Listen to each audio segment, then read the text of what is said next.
Aha! Now there's sound. I knew I forgot something. Hello, everyone. Let's try that again. Welcome. In case you've just joined and just discovered the sound, my name is Michael, and I'm from Happy English. And for today's live English lesson, I'm broadcasting to you from New York on YouTube, Periscope, and Facebook at the same time. Can you guys hear me? Nice to see you. I hope you guys can all hear me. I can't look at all three screens at the same time. Please wait while you reconnect. Something's not going good on the YouTube side. All right. You guys can hear me on Periscope. That's good. How about Facebook? I guess people can hear me on Facebook, I hope. I don't see any comments on Facebook. Not sure how all this technology is working. All right. Let's get to the point, which is today's live English lesson. Hold on one second. Which button? Okay. Hi. All right. For today's live English lesson, now that we've got all that technology stuff straightened out, for today's live English lesson, I've got three things for you. One of them, we're going to look at the difference between still and yet. All right. The second thing is we're going to look at the difference in pronunciation between the a sound in cAp and the sound in cUp. And then after that, I've got some travel-related idioms that I'd like to show you guys. So that's what's on the plan for today. Sorry, on YouTube, it says the chat is not connected. And I don't know why the chat is not working on YouTube. I don't know. All right, so let's talk about still. Oh, I almost forgot. For everybody watching here today, I wanted to let you know that I've got a free sample of my online pronunciation course for you guys on my website. All you need to do is go to myhappyenglish.com. There it is. myhappyenglish.com/sample. And then the password is happy, and you can get access to the first 3 lectures. All right? That's something special for you guys because you tuned into today's live video. All right, so let's talk about still and yet. We use still when something started in the past and is still continuing until now. For example, the weather was warm yesterday, and the weather is still warm today. It's still warm. The weather has continued like this since yesterday. I was born in New York, and I still live here, and I still love it. That's right. I remember that you played tennis in high school. Do you still play? Is there something that you still do? Why not leave a comment and let us know? All right, and then let's talk about yet. We use yet when there's something that we expect or believe will happen, but it just hasn't happened. But we think it's going to happen, and probably soon. For example, it's a little warm outside, but it's not spring yet. It's not spring yet. Some of my friends tell me that I have not grown up yet. Maybe they're right. I went to Vietnam once, but I haven't been back there yet. Generally, by the way, yet comes at the end of a sentence. But it's also possible to say something like this. I haven't yet eaten lunch. I haven't yet eaten lunch. it's possible to put yet between the helping verb and the main verb. In everyday conversation, we usually put it at the end. Oh, I haven't eaten yet. But you could say, I haven't yet eaten. And for anyone who's taking an English exam like the TOEIC, that's something that comes up quite often on that exam. All right? So, that's the difference between still and yet. It was warm yesterday, and it's still warm today. It's warm, but it's not spring yet. That's for sure. Okay, so that's still and yet. Next, let's take a look at this pronunciation. That's the second point. Is my pointing in the right place? Maybe not. Okay. The ah sound. Cap. Cap. To make that ah sound, it's kind of a long sound. Ah, ah. And your mouth is wide, like you're happy. Cap. Let's practice those words that you see on the screen.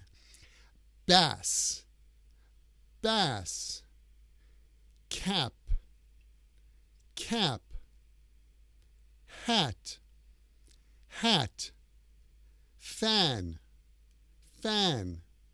On the other hand, the U sound is very short. Your tongue drops to the bottom of your mouth, and you don't smile so much. It's very short. Cup. Cup. Uh-oh. What happened? Somebody typed something wrong in that document there that you see on the screen. So cup will move to hut. Hut. And fun. Fun. You see, now you know that it's live, and copy and paste can get you into trouble like there. So, I have a cap because I'm a fan. I have a cap because I'm a fan. I have a cup because coffee is fun. I have a cup because coffee is fun. It's fun for me. All right, that's the difference between a cap and a cup. Next, let's move on to idioms. All right, the first idiom is hit the road. Hit the road is a traveling kind of idiom. When you hit the road, it means to leave. Last night, after work, I hit the road at 9 o'clock. I hit the road at 9 o'clock. So, hit the road means to leave. Usually, what time do you hit the road in the morning?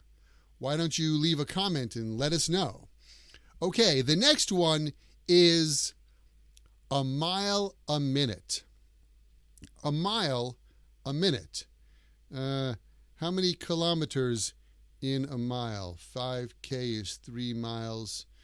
I'm not good at mathematics. Maybe around 1.5K? 2K? I don't know. But a mile in a minute is very, very fast. So, when something happens a mile a minute, it happens really, really fast. My sister talks a mile a minute. My sister talks a mile a minute. She talks a mile a minute.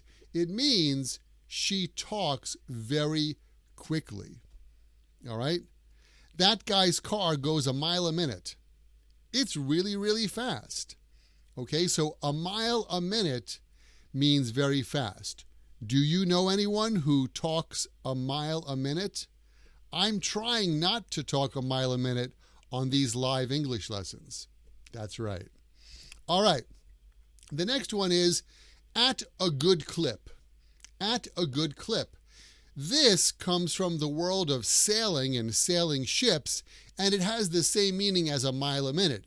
If something goes at a good clip, it means it's going quickly and steadily. All right? I think the pace of this lesson is going at a good clip. What do you think? Are we at a good clip? The next travel idiom is off the beaten track. Off the beaten track. The beaten track is the usual road. So if something is off the beaten track, it means it's in a place where most people usually don't go. It's off the beaten track. When I travel, I like to go to restaurants that are off the beaten track. In other words, I like to go to a restaurant in a small town far away from the downtown where all the tourists go. So I like to eat off the beaten track. All right, and the last one is travel light. Travel light. When you travel light, it means you travel without a lot of heavy suitcases. Okay? So when you're traveling light, it means you only pack just a little. Now, I know that when some people like to travel, even for a week, they bring like 2 big suitcases with lots of stuff. But I like to travel light. So whenever I travel with the minimal amount of luggage. I travel light. How about you? Do you like to travel light? Do you like to go off the beaten track? Do you know anyone who speaks a mile a minute? I hope I don't. And then we looked at hit the road. Hit the road means to leave. And it means right now it's time for me to hit the road. That brings us to the end of today's live English lesson on YouTube, Periscope, and Facebook for the first time. So you see, you can actually be in more than 2 places at the same time.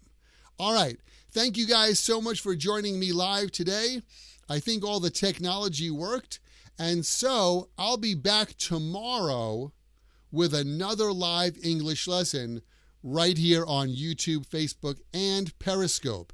And don't forget, take a look at myhappyenglish.com/sample, put the password happy, and you can see 3 lessons from my online pronunciation course. So why don't you do that right now? Check that out, myhappyenglish.com/sample, and the password is happy. And I hope you're happy. I'm so happy to see you guys here. Thanks to everyone for joining me, and I'll see you next time right here, there it is, at Happy English. Bye, guys. Thanks.